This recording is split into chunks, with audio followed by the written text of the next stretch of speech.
not sure what to expect, but hopefully nothing but good things. A little tip here. Yeah, just hold it. Don't let it all come out at once. Ah, here we go. Messed up, but it is okay. Don't let it all come out at once. Just have like a nice even flow if you can.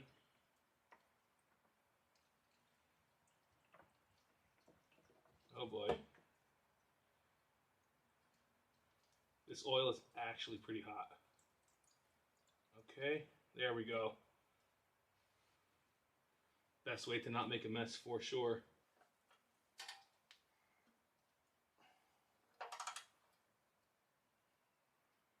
All right. Torque it down a German spec, guten Zeit. There it is.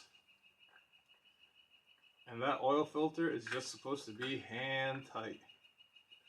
Chances are, if you're watching this video, you don't own a funnel